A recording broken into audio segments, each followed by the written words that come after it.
வணக்கம் சொந்தங்களே. நாம் இன்னைக்கு யாரை பற்றி பார்க்க போகிறோம் அப்படின்னு சொல்லி சொன்னால், திரள்நிதி திருடன் சைமன் செபாஸ்டின் இருக்கார்ல, அவரை பற்றி தான் நம்ம பார்க்க போகிறோம். பல்லாவரத்தில் 1000 பேர் மாற்றுக் கட்சியினர் என் கட்சியில் இணைகிறாங்க அப்படின்னு சொல்லிட்டு இந்த வடிவேலு சொல்லுவார்ல, நானும் போலீஸ் வேனில் போகிறேன், நானும் ரவுடி தான்ற மாதிரி நம்ம தலைவர்கிட்ட 50 பேர் சேர்றாங்க அப்படின்னோடனே இந்த என் கட்சியிலே சேர்றாங்க பாருன்னு சொல்லிட்டு ஒரு அல்டாப் காமிக்கிறதுக்காண்டி ஞாயிற்றுக்கிழமை பல்லாவரத்தில் ஒரு மீட்டிங் போட்டார். அதில் வாயிருக்கு பேர் வழின்னு அள்ளி விடுறாப்புல. அதில் சொல்கிறாரு, தலைவனுக்கும் நடிகனுக்கும் வித்தியாசம் தெரியாம தருதலைகளா, ஒரு நடிகன்கிட்ட போய் நாட்டை கொடுத்துருக்கீங்களா, எங்களை நடுத்தெருவில் நிற்க வச்சிருங்க. நீ இப்படியே பேச பேச நீ நடுத்தெருவில் தான் நிற்கணும். நீ இப்படியே பேச பேச நடுத்தருவுல தான் நிக்கணும். உனக்கு ஓட்டு போட்டா நல்லவன், உனக்கு ஓட்டு போடலைன்னா உங்க தருதலை. இது ஒரு தலைவனுக்கு உண்டான ஒரு பேச்சா? ஓட்டு போட ஒரு வாக்காளர்களை என்ன பேசுற? தருதலன்ற தற்கூரி. உன்ட்ட நாட்டை கொடுத்துட்டா நாடு வெள்ளங்கி. அப்புறம் திரள்நிதின்னு சொல்லி சொல்றாங்க. முன்னாடி திருட்டு நிதிக்காரன் சொல்லிட்டு இருந்தா, இப்ப பிளாக் டிக்கெட்டுக்காரன் சொல்லிட்டு இருக்கான் அப்படின்னு சொல்லிட்டு. பிளாக் டிக்கெட்டுக்காரன் சொல்றான்னு சொல்றியே, பிளாக் டிக்கெட்டு தப்பு தான். பிளாக் டிக்கெட் விற்கிறது தப்பு தான், அதான் நானே ஒத்துக்கிறேன். ஆனா அவன்கிட்டனாச்சும் ஒரு உழைப்பு இருக்கு. ஒரு 200 ரூபாய்க்கு வரிசையில போய் நின்று டிக்கெட்டை 200 ரூபாய்க்கு எடுக்கிறது, இல்லைன்னா ஆன்லைன்ல புக் பண்ணி 200 ரூபாய்க்கு டிக்கெட் வச்சிருந்து அது தேவை உள்ளவங்களுக்கு, இன்னைக்கு நான் படம் பார்க்கணும்னு இருக்கிறவங்களுக்கு ஒரு 500 ரூபாய்க்கு வித்து அவன் சம்பாதிக்கிறான். அவனாச்சும் வரிசையில போய் நின்று டிக்கெட் வாங்குறன்னு ஒரு உழைப்பு இருக்கு. அதை நின்று யாருக்கு தேவைன்னு பார்த்து அவங்கள்ட்ட அதை ஒரு கூடின விலைக்கு விற்கிறாங்க அப்படின்ற ஒரு உழைப்பு இருக்கு. பிளாக் டிக்கெட் விற்கிறவன்ட்டனாச்சும் உழைப்பு இருக்கு. உன்கிட்ட என்ன உழைப்பு இருக்கு? 16 வருஷமா கட்சின்னு ஒன்று வச்சு நடத்துறியே, என்ன உழைக்கிற? 2 லட்சம் ரூபா வீட்டில் இருக்கிற வாடகை 2 லட்சம்ன்றாங்க. ஆனால் இருக்கிற வீட்டை பார்த்தா கூட இருக்கும் போல. சரி 2 லட்சம்னே வை, 2 லட்சம் ரூபா உனக்கு எப்படி வந்துச்சு? என்ன உழைப்பு பண்ற? மகனா அமெரிக்கன் இன்டர்நேஷனல் ஸ்கூலு, ஆனா தமிழ் போச்சே. உன் பையன் படிக்கிறானே, அதுல தமிழ் மொழியை சொல்லித்தர மாட்டாங்களாமே? ஏன் தமிழ் நெஞ்சில அடிச்சுக்கிட்டு சாவுறியே? ஏன் உன் மான தமிழ் வழி பாடத்துல படிக்க வைக்க வேண்டியதானே? ஏன் அமெரிக்கன் இன்டர்நேஷனல் ஸ்கூல்ல தான் படிக்க வைப்பியா?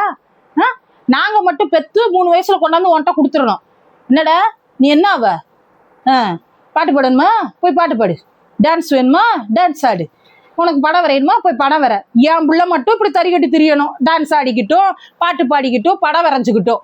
உன் பிள்ளை அமெரிக்கன் ஸ்கூல். ஏன் உன் பிள்ளை சொல்லிச்சா என்னை அமெரிக்கன் ஸ்கூல்ல தான் படிக்க வைக்கணும் அப்படின்னு சொல்லிட்டு?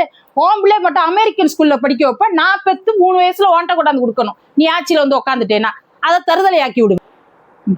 சீமான் பென்ஸ் கார் வச்சிருக்கோன்னு எல்லாரும் சொல்றீங்க. என் மாப்பிள்ள வாங்கி கொடுத்தான், அதனால உங்களுக்கு என்ன அப்படின்னு? என்னது பென்ஸ் காரு மாப்பிள்ள வாங்கி கொடுத்தானா? 10,000 ரூபாய் கைமாத்து கூட கொடுக்க மாட்டான் மாப்பிள்ளக்காரே, உனக்கு பென்ஸ் கார் 1.5 கோடி ரூபாய்க்கு பென்ஸ் கார் வாங்கி கொடுத்தானா? அது எந்த ஊர் மாப்பிள்ளனே? அப்படி ஒரு மாப்பிள்ளை இங்க உலகத்துல நாங்க பார்த்ததே இல்லையே. அப்புறம் அது அப்படி சொல்லிட்டு அப்புறம் ஃப்ளைட் வாங்கி ஓட்டுவேன்டா அண்ணே, ஃப்ளைட் வாங்கி ஓட்டுவேன் அப்படின்ற. அதுக்கு கீழே உட்காந்து ஹேன்னு ஒரு கூட்டம் கை தட்டுது. இப்படி ஒரு கூட்டம் இருந்துச்சுன்னா நீ ஃப்ளைட் என்னன்னே, நிலாவுக்கு ராக்கெட் கூட வாங்குவேன். பேச்சு சொல்றது. என் தலைவர் மாதிரி யாரா? ஈடு இணை இல்லாத தலைவர் அப்படின்னு சொல்லிட்டு நம்ம வேலு பிரபாகரன் போட்டோ இருக்கு, அதை காமிக்கிறேன். அவர் தலைவர் தான். நீ என்ன சொல்றது? உலக நாடே சொல்லு. ஏன் நானே சொல்லுவேன், தமிழ் மக்கள் எல்லாரும் சொல்லுவாங்க, ஈடு இல்லாத ஒரு தலைவர்னா அவர் வேலு பிரபாகரன் தான். அவர் ஒரு இனத்துக்காண்டி, தன் இனம் நல்லா வாழணுன்றதுக்காண்டி தன் குடும்பத்தையே, தன் வாழ்நாள்ல தன் வாழ்க்கையை அர்ப்பணிச்சு குடும்பத்தையே இழந்தவர் அவர் தலைவர். நீ சொல்லணும்னு அவசியம் இல்லை, அது ஊர் உலகத்துக்கு தமிழின எல்லாருக்கும் தெரியும் வேலு பிரபாகரன் ஒரு ஈடு இணை இல்லாத தலைவர்னு சொல்லிட்டு. நீ 16 வருஷமா கட்சி நடத்துறியே, நீ என்ன செஞ்ச? அந்த தமிழின மக்களை காமிச்சு திரள்நிதி திரட்டிட்டு திரியிறே, அந்த மக்களுக்கு நீ என்ன செஞ்ச சொல்லு பாப்போம். அந்த ஒரு இலங்கைக்கு போய் உச்சக்கட்ட போர் இருக்கையில ஏதாச்சும் பண்ணியா? சரி, இப்ப அகதியா இங்க தமிழ்நாட்டுல இந்த மண்டபம் திருச்சின்ற இடத்துல எல்லாம் முகாம் வச்சிருக்காங்கன்னு கேள்விப்பட்டிருக்கேன். அங்க போய் நீ அந்த மக்களுக்காண்டி என்ன செஞ்சிருக்க? நல்ல திரள் கொண்டா அந்த அம்புட்டை என்கிட்ட கொட்டு அப்படின்னு சொல்லிட்டு நீ தான் இது பண்ற. உன் கார் என்ன, உன் ஹவுஸ் என்ன, உன் வீடு என்ன, உன் பிள்ளை படிக்கிற படிப்பு என்ன, நீ என்ன உழைக்கிற? இது நாள் வரைக்கும் தமிழ் தேசியம் தமிழ் தேசியம் தமிழ் தேசியம்னு சொல்லிட்டு மக்களை பூரா ஏமாத்திட்டு இன்னைக்கு பிஜேபி மேடையில சரத்குமார் பிறந்தநாள் விழாமா, அதுல நயினார் நாகேந்திரன் இவர் மாமாவா, இவர் அவருக்கு மாப்பிள்ளையன். இவங்க பூரா என் ரத்தம் சொந்தம், சரத்குமார் என் ரத்தம், நாகேந்திரன் மாமா என் ரத்தம் அப்படின்னு சொல்லி போய் சொல்ற. தமிழினம் தமிழினன்னு இத்தனை நாள் ஏமாத்திட்டு அந்த மேடையில நின்று பேசுற. கொள்கை மாறலாம் அப்படின்னு சொல்லிட்டு, கொள்கை மாறிக்கோ, நீ மாறுவ, ஈனப்பையன் நீ மாறுவ, கொள்கை மாறுவ. ஆனா இத்தனை வருஷம் தமிழினம் தமிழினம்னு சொல்லிட்டு காசு திரட்டிட்டு இருந்தே, அதை பூரா அந்த திரட்டினவங்கிட்ட காசை கொடுத்துட்டு நீ கொள்கையை மாத்திட்டு போ. நீ சரியான ஆளுன்னா கொள்கையை மாறுன்னு சொல்றீல, கொள்கையை மாறு, அதை நாம கேட்கறதுக்கு எனக்கு ரைட்ஸ் இல்லை. ஆனா எங்க கிட்ட திரட்டுனேல, நீ மக்களை ஏமாத்தி ஏமாத்தி நீ திரள் நிதி திரட்டினேல, அதை பூரா அவங்ககிட்ட ஒப்படைச்சிட்டு நீ கொள்கையை மாத்திட்டு போ. அப்புறம் எங்க தலைவர் அது என்ன ஜோசப் விஜய், படத்துல எல்லாம் நீ ஜோசப் விஜய்ன்னு போட்டியா? இப்ப நீ அரசியலுக்கு வந்தோடனே சொன்ன, யார் அரசியலுக்கு வந்தோடனே ஜோசப் விஜய்ன்னு சொல்லி சொல்றா?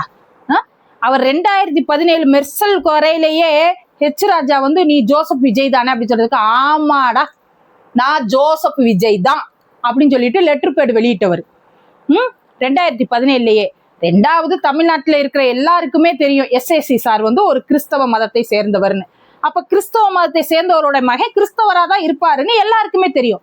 உனக்கு என்னமோ தெரியாத மாதிரி இப்ப அதை இட்டு கட்டி பேசுனேன்னா அது வந்து நிஜம் ஆயிட்டாது. என்ன விஜய் சார் வந்து விஜய்ன்னு போட்டுக்கிட்டு இருந்தாரே தவிர எங்க தலைவர், ஆனா அவர் கிறிஸ்தவர்ன்றது அவர் நடிக்க ஆரம்பிச்சதுல இருந்து எங்களுக்கு தெரியும். 2017 அவரு தன்னைத்தானே கிறிஸ்தவன் பிரகடனப்படுத்திக்கிட்டார். ஆனா அண்ணே வள்ளல் என்ன, உங்களுடைய உண்மையான பேர் என்னன்னு தெரியுமா? ஒரு பிள்ளைக்கு தாய் தகப்பன் தான் பேர் வைக்கணும். உங்க தாய் தகப்பன் வச்ச பேர் என்ன? Sebastian Simon. சைமன் செபாஸ்டினோ செபாஸ்டின் சைமனோ. இப்ப நம்ம பிள்ளைங்க பூரா உங்க பாஸ்போர்ட் எடுத்து போட்டு உங்க தண்டவாளத்துல ஏத்திட்டு இருக்காங்களா? அதுல செபாஸ்டின் சைமன் தான் போட்டிருக்கு. நீங்க செந்தமிழ் சீமான். யார் அந்த செந்தமிழ் சீமான்? நம்ம உங்க தாத்தா பேரு யாக்கோப்பு, உங்க தம்பி பேர் ஏதோ ஒரு கிறிஸ்துவ பேருன்னு சொல்லிட்டு களஞ்சியம் வந்து முக்தார்கிட்ட பேட்டி கொடுக்கல பேசிட்டு இருந்தாரு. அதனால உங்க ரீல் என்னைக்கோ அந்து போச்சு. எங்க தலைவர் கிறிஸ்தவர்னு சொல்லிட்டு அவரு பெரும்பான்மை சமூகம் இருக்கிற தமிழ்நாட்டுல நான் சிறுபான்மை தான், நான் சிறுபான்மை சமூகத்தை தான் சேர்ந்தவன், ஆனால் அனைத்து சமூகத்திற்கும் சமமானவன். நான் ஆட்சிக்கு வந்தா எல்லா சமுதாயத்தையும் நான் ஒன்னா மதிப்பேன். நான் சிறுபான்மையா இருந்தாலும் எல்லா சமுதாயமும் என் சமுதாயம், எல்லாருக்கும் நான் ஒரே மாதிரி தான் இருப்பேன்னு சொல்லிட்டு எங்க தலைவர் இருக்கிறார். சர்ச்சுக்கு போனா முட்டி போடுவார், தர்காவுக்கு போனா தொழுகை பண்ணுவாரு, திருச்செந்தூருக்கு போனா வேல் கொடுப்பாரு, எல்லாமே இருக்கு. எம்மதமும் எங்க தலைவருக்கு சம்மதம். தலைவன்னா முதல்ல அப்படி இருக்கணும். ஏன்னா இந்த பிஜேபியோட அரசியல் மாதிரி அந்த மத அரசியல் இது பிஜேபி இது நாள் வரைக்கும் செஞ்சுட்டு இருந்துச்சு. அது அங்க பருப்பு வேகலன்னொடனே உங்களை இறக்கி விட்டுருச்சு போல. இப்ப நீங்க மத அரசியல் பண்ணிட்டு இருக்கீங்க. பிஜேபிக்கு உங்களுக்கும் அதான் நீங்க சொன்ன மாதிரி கொள்கை மாதிரி என்ன தடம் மாதிரி போயிட்டீங்க. எங்க தலைவர் வந்ததுல இருந்து எத்த தின்னா பித்தம் தெளியும்னு என்ன செய்யறோன்னு உங்களுக்கே தெரியாம செஞ்சுக்கிட்டு இருக்கீங்க. உங்களுடைய சுயத்தை இழந்துகிட்டு இருக்கீங்க. நீங்க சுயமா என்னைக்கு இருந்ததே இல்ல. உழைப்பு இல்ல, அடுத்தவங்களை சுரண்டி தின்றது. அப்புறம் சமீபத்துல ஒரு காணொளி பார்த்தேன். அதுல இப்போ ஒரு புது கதை, அது நீங்க எத்தனை தடவை சொல்லிருக்கீங்கன்னு தெரியல. நான் இப்ப சமீபத்துலதான் பார்த்தேன். என்னால சிரிப்பு அடக்க முடியல. அந்த காணொளியில சீமான் அண்ணன் என்ன சொல்லியிருக்காரு அப்படின்னா, நம்ம 2009, 10, 8 2008, 2009ன்னு நினைக்கிறேன். அப்ப போர் உச்சமா நடந்துகிட்டு இருந்துச்சு இலங்கையில. அப்ப இவர் போயிருந்தப்ப சாப்பாடா நல்லா டைனிங் டேபிள்ல எல்லா சாப்பாடும் வச்சிருந்தாங்களாம். எல்லா சாப்பாடையும் ஒருத்தர் நல்லா எல்லாத்தையும் பரிமாறிட்டு பின்னாடி போய் ஒரு நோட்டை வச்சுக்கிட்டு நின்றுக்கிட்டு ஏதாச்சும் ஒன்று எழுதிக்கிட்டே இருப்பாராம். நாள் என்ன இவன் நம்ம சாப்பிட்றத அவன் என்னத்தை எழுதுறான் அப்படின்னு சொல்லிட்டு நான் விட்டுட்டேன்.